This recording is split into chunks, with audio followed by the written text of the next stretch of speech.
Yeah. Right. Good evening, everyone. Welcome to the meeting of the Cabinet this evening on Wednesday, the 21st of Feb 2024.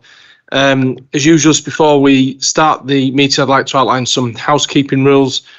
There are no planned fire alarms, so if the alarm does sound, please leave via the emergency exits behind me here. And I can also ask that all mobile phones are switched on to silent or switched off. Thank you. As usual, we'll now go through with the introduction for everybody. We'll do the members of the Cabinet first. I'm Councillor Paul Foster and I'm the leader of the Council. Hi, I'm Aniela Belinsky-Gelder. I'm the Deputy Leader of the Council, a Cabinet Member and the Ward Councillor for Leyland Central.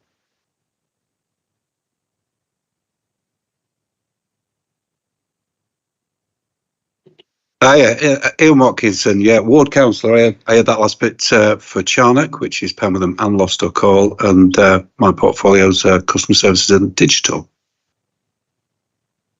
I am Claire Hunter, Councillor for Bamber East and Cabinet Member for Communities, Leisure and Wellbeing.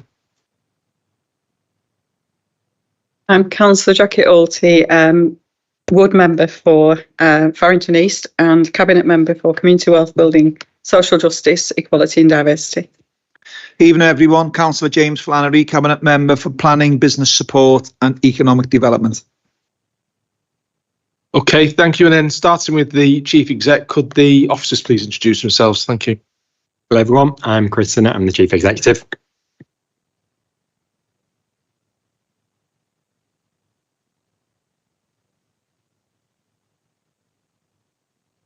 Thank you. I'm Chris Moister. I'm the Director of Governance and Council's Monitoring Officer.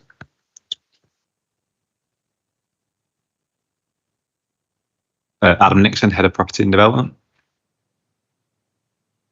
Lachlan Muller, Programme Lead for Chorley South Ribble Council. Gail Wooden, I'm Director of Planning and Property.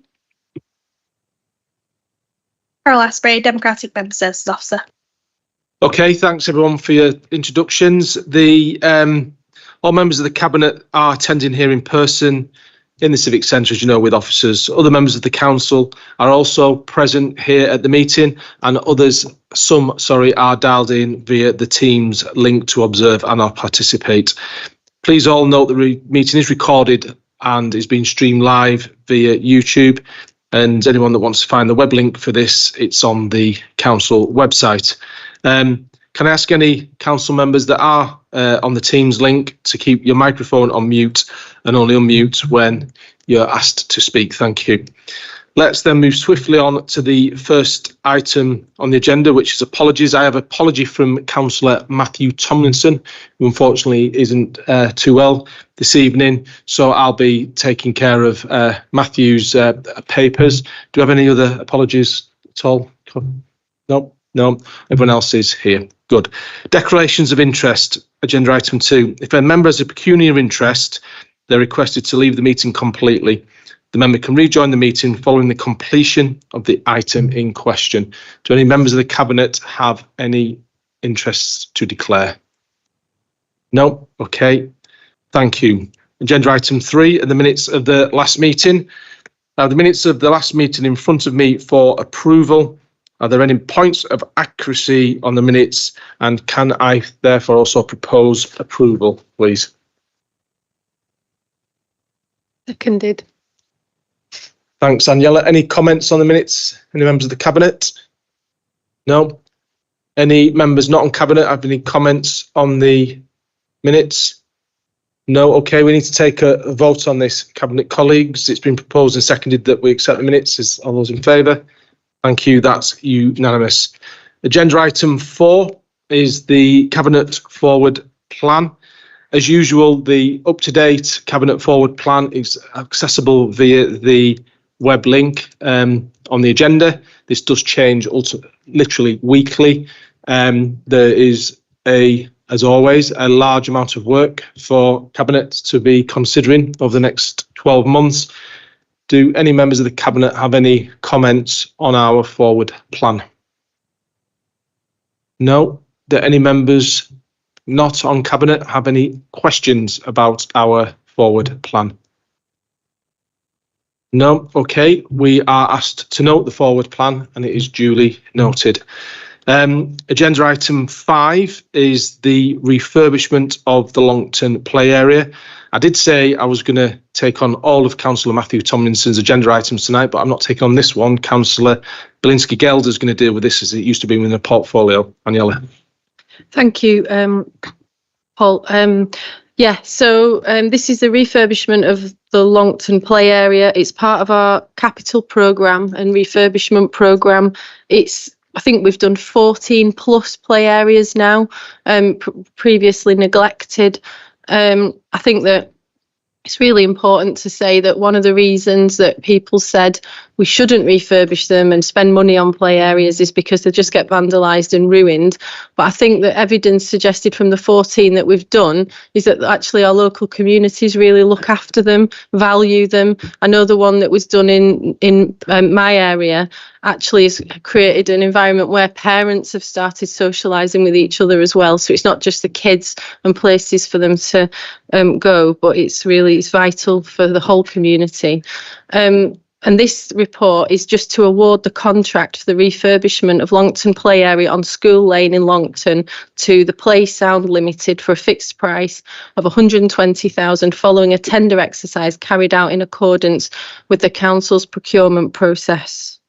Thank you. Thanks, Aniela. Yeah, good to see this has come forward. I do recall, I think the Cabinet did look at this a month or two ago, and there were some queries that were raised about the procurement, and we're comfortable with it now.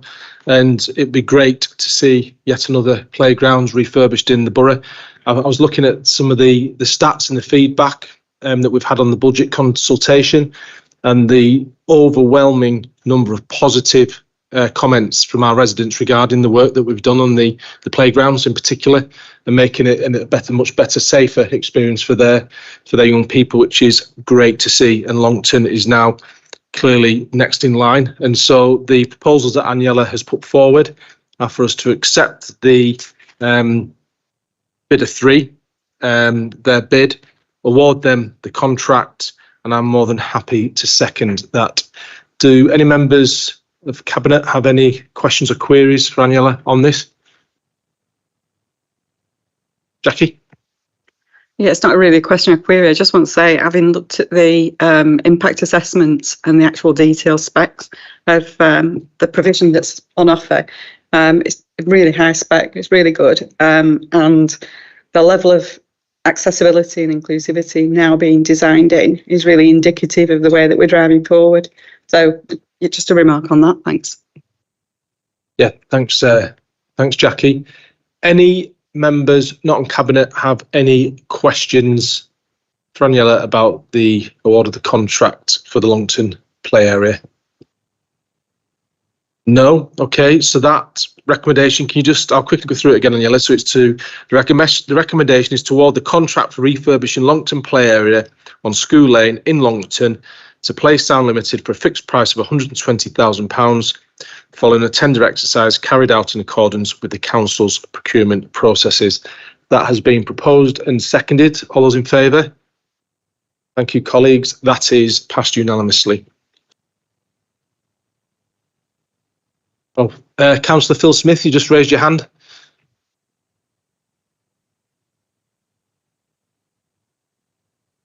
Yes, I have, Chair. Sorry, I was a bit slow on the trying to find it on the tablet, but I did raise my hand, and it's a comment rather than a query. So from our point of view, from the Western Parishes, we're happy to see this come forward and thank the Cabinet for bringing it forward. We have discussed it in detail at our community hub, and we visited on site as we have with the other sites in the Western Parishes. So again, it's a thank you for the Cabinet to bringing this forward, and we certainly can't wait for it to happen. Thank you. Thanks for your kind words, Phil, and we look forward to the delivering it and opening it all together. And yeah, thanks for your kind words. So we'll move on to agenda item 6 now, which is the 2023-24 corporate revenue budget monitoring report and reserves for the 9 months, 31st of December 2023. Let me just have a quick look here. Right, so Councillor Matthew Tomlinson was at the Corporate Performance and Budget Scrutiny Committee last night for 2 hours, about 2.5 hours, being scrutinised on this and the budget. And I'd like to thank him for that. And it's probably why he's still not too well tonight after what was a grueling exercise. But basically, the colleagues will note that usually the two financial quarterly reports come forward with the corporate performance quarterly reports, and they're reviewed at the same time. But because of the fact that the council has to vote through a budget next week, the financial quarterly reports were brought forward, as these reports form part of the budget setting process, because these reports are indicating the current forecasts for the end of the financial year this year. At a very top level, the really quite, in fact, this is the corporate revenue budget monitoring report and reserves. This isn't the capital, is it? So the revenue. Yeah, sorry, yeah. So basically, you'll recall, colleagues, that at the end of Q1, we were looking at something like a £800,000 potential overspend with the authority. There's some particular areas where we've been squeezed quite hard as a local authority over the last 6 to 12 months, particularly around the homelessness provision, where we still have a projected overspend of about £700,000. And it's something that the council and all district councils and unitary authorities responsible for housing and homelessness are pressing the government really hard for support. It's not getting any easier for people, and the pressures on the local authority aren't easing either. Add to that the interest rates that have been that peaked at over 11%, and the high cost of utilities.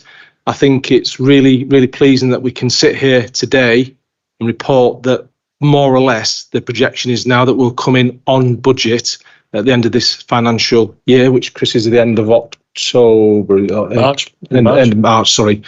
I always get the dates wrong. There's the municipal year, there's the financial year, and they're all different to the calendar year. So yeah, so the end of March. Sorry, we're forecasting now to come in just about on budget with a small projected overspend of about £19,000, I think it is, which is pleasing to see. One of the things that I've spoke to Matthew about, and I know Matthew has spoken to all the different portfolios holders about, is although the headline is only £19,000 at the end, there is some significant movements in the different directorates, which does happen. We accept that does happen, but there are significant movements. And one of the things that the Cabinet have worked closely with the directors over the last few weeks is to more fully understand the reasoning behind these movements and to try and tighten it up, shall we say, somewhat for the next budget, which is being proposed to council next week. However, as Matthew always does also say, a budget is just that, it's a projection. And given the times that we find ourselves in at the moment, budgeting in local government has never been more challenging. So the report to the Cabinet at the end of Q3, we're now basically on budget, projecting a £19,000 overspend. And there's much more detail within the report in front of you. And as I say, Councillor Tomlinson went through this in detail with the Scrutiny Committee last night. The Scrutiny Committee, there was a couple of recommendations that they asked us to consider as a Cabinet from last night, which I'm sure that we're happy to do. And if you don't mind, I'm just going to quickly go through them. Apologies for the fact that they've been published so late, but the meeting was only last night. The Scrutiny Committee has asked for further information on the external grants that need to be utilised by the 31st of March 2024. And just something I want to point out here, at the end of Q3, which was the end of December, the report is stating that there are a number of grant streams that we have available that we still hadn't expended. However, subsequent from the 31st of December to the day till today, we have expended most of that grant funding in that period as was planned, and we've accelerated the spend to ensure that we do meet the deadlines that the government has set for some of this grant spending. So again, we're more than happy to report that back to the Scrutiny Committee. They then asked us to request that the council's approach to the use of agency staff be reviewed and details of staffing establishment numbers be included in future reports. Again, I'm happy to recommend that to Cabinet that we'll do that. But the staffing was actually within the report, within one of the appendices, so we'll point that out, the establishment. But the use of agency staff, again, there's Councillor Tomlinson did go through this last night. It's never a preference to use agency staff, but there's just times in this challenging environment that we have that it's inevitable, particularly within two areas of the local authority. That's the waste services, the waste collection services, where agency staff are used to assist when there's as Matthew said last night, where there's leave and there's illness. But we are looking at better ways of dealing and working with that. But also predominantly as well, and it's in Councillor Ian Watkinson's portfolio is IT. IT is a real struggle for us to recruit into. It's a real struggle for all public sector to recruit into. It is improving, but we still need to ensure that we have the level of service there and so therefore we at times have to utilise agency staff. And again, we will report that back to the Scrutiny Committee. I think actually you're in front of the Scrutiny Committee either next time or the time after, and I'm sure that's something they'll discuss with you. Yeah. They did welcome the Scrutiny Committee, the success of the Council's apprenticeship programme. And what's happened here, there's a number of apprentice vacancies suddenly appeared, which was challenged, but it was good news. It's because all the apprentices had secured full-time permanent roles within the authority. So we're now going to re-recruit into these apprentice positions. So it has been an overwhelming success. And as we do, they look forward to Wordenhall generating the expected level of income. And that is a priority for the Cabinet and something that we're working through with the Chief Executive. So that's the recommendations from the Scrutiny Committee meeting last night, along with, let me just confirm what the recommendations were being asked to note. Cabinet's been asked to note the 2023-24 forecast outturn for revenue and level of reserves based on the position as at the 31st of December 2023, and we're asked to note the variance made to and from the revenue budget during the year as detailed in Appendix 2 of the report. I'm happy to propose those recommendations and endorse the recommendations of the Scrutiny Committee. Do I have a seconder, please? Seconded. Thanks, Councillor Belinsky-Elder. Do any of the members of the Cabinet have any points to raise on the monitoring report? No. Do any members not on Cabinet have any queries or questions to raise about the Q3 monitoring report? No. Okay, so there's a proposal and a seconder for the recommendations as detailed to be accepted. All those in favour? Thank you. That's unanimous. So agenda item 7 is the capital programme and balance sheet monitoring report position as of the 31st of December 2023, which we are required to report on separately.